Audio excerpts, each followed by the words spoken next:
Da, spremljamo bitkov za bitkov. Evropa ima veliko večji nadzor nad ruskimi financami, kot si mnogi mislijo. Situacija je takšna. Ne maram vojne. Še posebej mi ni všeč, da se hkrati odvijata dve pomembni vojni, ker, hočemo ali nočemo, gledamo, kako se pred nami odvija svetovna vojna. Morda gledamo začetek tretje svetovne vojne, a to še ni jasno.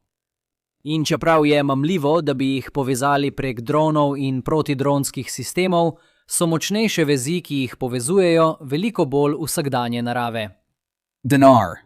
Obstaja zanimiv domino učinek, ki vključuje Hormuško ožino, trgovino ZDA z Indijo in nato bojišča v Ukrajini.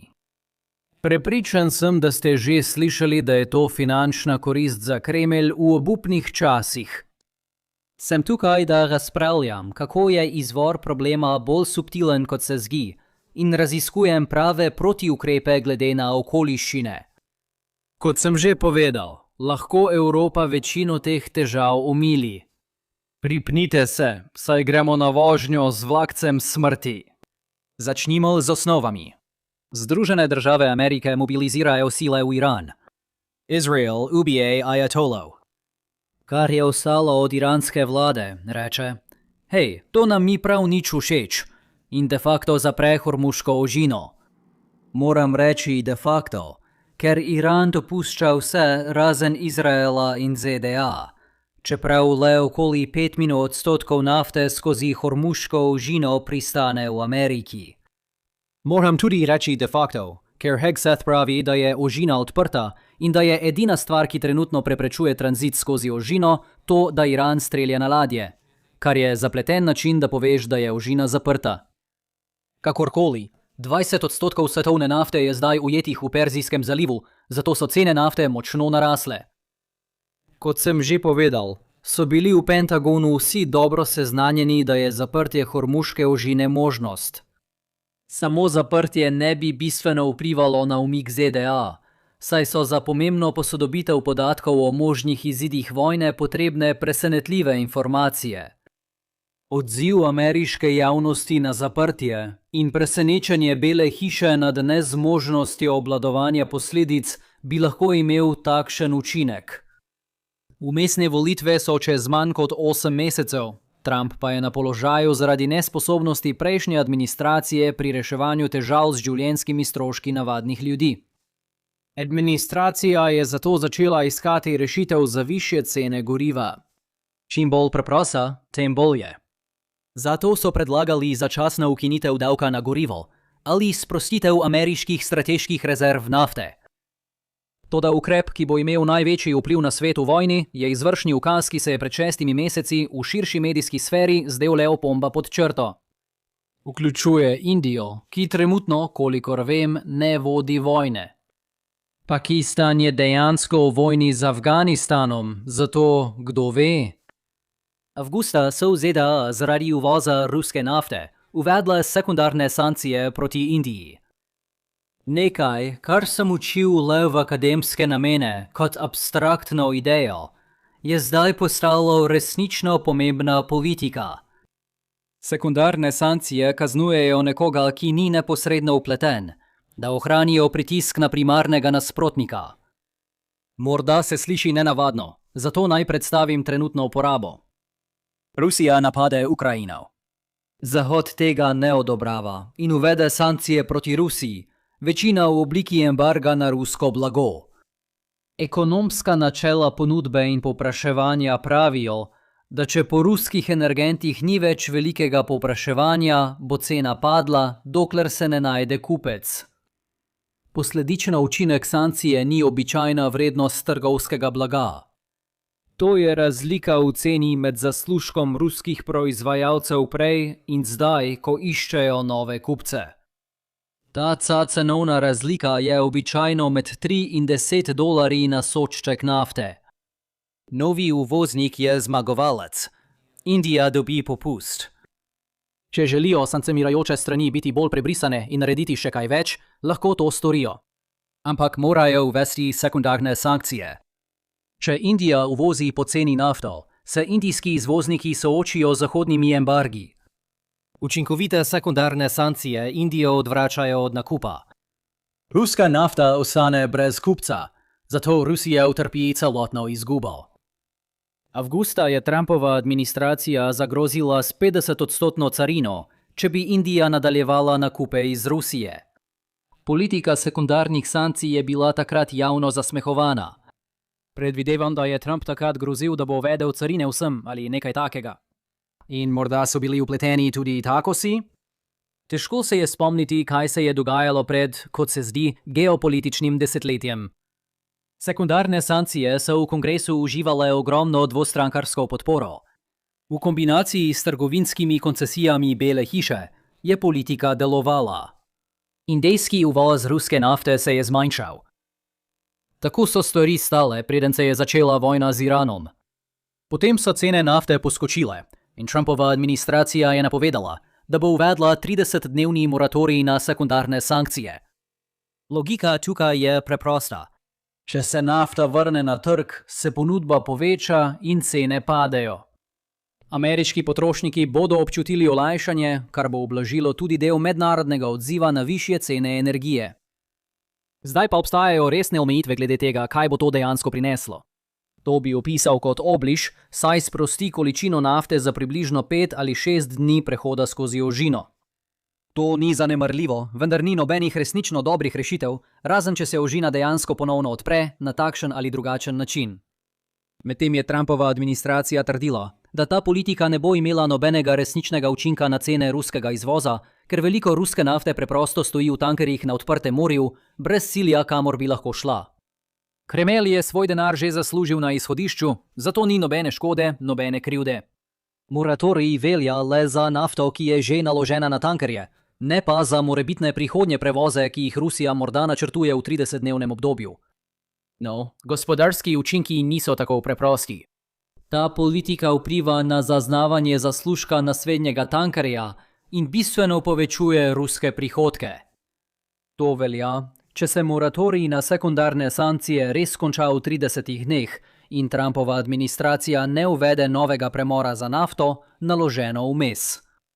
Na presenečenje nikogar, Evropa nad to politiko ni bila zadovoljna. Merz, sicer podpornik Trumpovih dejanj v Iranu, je dejal: "Verjamemo, da je omilitev sankcij napačna. Nažalost, Rusija še naprej ne kaže nobene pripravljenosti za pogajanja. Zato bomo morali še bolj pritisniti na Moskvo." Tiskovni predstavnik Kajra Starmerja je dejal: "To je odločitev ZDA. Naše stališče je jasno. Ostajamo zavezani izvajanju največjega možnega gospodarskega pritiska na Rusijo v prizadevanju za pravičen in trajen mir v Ukrajini." Emmanuel Macron je bil jedrnejši. Posledice vojne v Iranu nikakor ne upravičujejo odprave sankcij. Antonio Costa, predsednik Evropskega sveta, je izjavil, da je enostranska odločitev ZDA o odpravi sankcij na izvoz ruske nafte zaskrbljujoča za evropsko varnost. Povečevanje gospodarskega pritiska na Rusijo je ključno, da sprejme resna pogajanja za pravičen in trajen mir. Zdi se, da vsi podpirajo pravičen in trajen mir.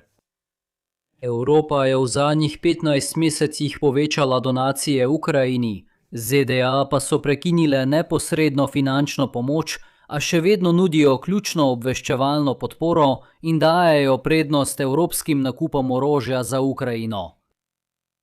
Glede na te komentarje, kakšno menite, da je trenutno evropsko stališče do sekundarnih sankcij? Sumim, da če se spomnite 6 mesecev nazaj, in vem, da je to v teh časih veliko, se morda spomnite odgovora. Trump je javno razmišljal o sekundarnih sankcijah proti Kitajski, a bi jih uvedel le, če bi to naredila tudi Evropa. Evropa je zavrnila tako to kot sekundarno sankcijo proti Indiji. Glede na Kostajeve komentarje je bila odločitev enostranska. Evropa se ni pridružila režimu sekundarnih sankcij. Evropska unija in Združeno kraljestvo indijskih podjetij ne puščata povsem brez odgovornosti. Uvozniki so lahko izključeni iz uporabe evropskih finančnih storitev. Izvoz izdelkov iz ruske nafte v Evropo je lahko prepovedan. To bo zagotovo odvrnilo nekatere družbe od sodelovanja z Rusijo, zlasti večje mednarodne konglomerate. Toda dokler je to zakonito, se bo vedno našel kakšen podjetnik, ki bo pripravljen opustiti posle z Zahodom, da bi zaslužil veliko denarja z Rusijo. To ni kampanja največjega pritiska, kot jo je opisal Starmerjev tiskovni predstavnik. Zatiranje dobičkonosnega motiva zahteva, da se Indija nadzoruje sama. Evropa nikoli ni razvila takšne zakonodaje. Vsa prejšnja kritika Trumpa je bila namenjena temu, da je za 30 dni preklical politiko, ki je Evropa ni sprejela. Macron in Merz neposredno ne nadzorujeta trgovinske politike zaradi EU. Obstajajo drugi, ki so še večje ovire, tudi če bo eden kmalu brez službe. To ne spremeni pomankanja evropske pobude. Nočem pretiravati s to temo, saj je to kanal, ki išče konstruktivne rešitve. Če so vam ta vprašanja pomembna, potem vam predlagam, da se o tem pogovorite s svojimi predstavniki. Kajti po grobi oceni ima Evropa moč, da sama ustavi uvoz ruske nafte v Indijo. Vemo, da so imele ZDA dovolj vpliva, da so Indijo prisilile k takšnemu vedenju. Indija letno izvozi v ZDA 88 milijard dolarjev. Izvoz iz Evropske unije in Združenega kraljestva skupaj znaša 89 milijard. Očitno bo v praksi med obema nekaj razlik. Toda na prvi pogled je takšna grožnja, ki bi jo Evropa lahko izkoristila, dovolj velika, da bi Indijo v običajnih okoliščinah prisilila k sodelovanju. Vprašanje sekundarnih sankcij proti Indiji je le del širše slike o nafti. Ni dvoma, da je Rusija, vsaj na kratek rok, glavni koristnik vojne v Iranu. Pred nekaj tedni je bila nafta okoli 65 dolarjev za sod. Ruski zvezni proračun na tej ravni ne bi zdržal napora, ki ga Kremelj želi vložiti v Ukrajino. In po letih načrtovanja in drage, a ozemeljsko uspešne ofenzive so se začele pojavljati razpoke. Tudi sredi začetka vojne z Iranom in začetka rasti cen nafte je Rusija v enem tednu izgubila približno 78 kvadratnih kilometrov ozemlja. Ta dolgotrajen niz ruskih pridobitev je kazal, da bi se lahko obrnil, če tudi le za kratek čas.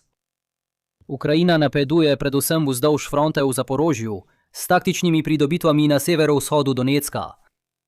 Veliko se razpravlja, kaj se tu dogaja. Neposreden vzrok je izklop terminalov Starlink, ki jih upravljajo Rusi. Rusko poveljstvo je bilo pretreseno, kar je Ukrajini omogočilo napade na priložnostne cilje. Ukrajinski vojaki so izpolnili dolžnost. Poleg tega želi Kremelj omejiti uporabo aplikacije Telegram, na katero se vojaki na fronti zanašajo. To takoj postavi vprašanje, kako lahko regionalna sila z globalnimi ambicijami konča tako, da se njena vojska za komunikacijo zanaša na zasebno aplikacijo. To je sprožilo govorice, da je Kremelj zaskrbljen zaradi civilnega odpora v Moskvi in zato sprejema proaktivne protiukrepe. V tem letnem času vreme pogosto ovira napredek zaradi zimskih odjug in spomladanskih padavin. To ni vsa zgodba, saj bi to pomenilo le zmanjšanje ruskih pridobitev, ne pa preobrata v korist Ukrajine. Če pojasnimo, je mogoče, da je vreme ustavilo ruske pridobitve na delih fronte in preprečilo, da bi se morebitni konkurenčni uspehi izničili. Ukrajina trdi, da zadnje mesece hitreje eliminira ruske vojake, kot jih Kremelj novači. Če to drži, pa to še vedno ne pojasnjuje povsem, zakaj Ukrajina pridobiva ozemlje. Ruska ofenziva je neučinkovit sistem, ki človeške žrtve pretvarja v ozemlje. Izguba nekaj ruskih vojakov v Ukrajini ne daje prednosti. To bi moralo Rusijo prisiliti, da zmanjša ofenzivna pričakovanja in poskuša zamrzeti fronte na težje prebojnih mestih. Tukaj se dogaja nekaj drugega.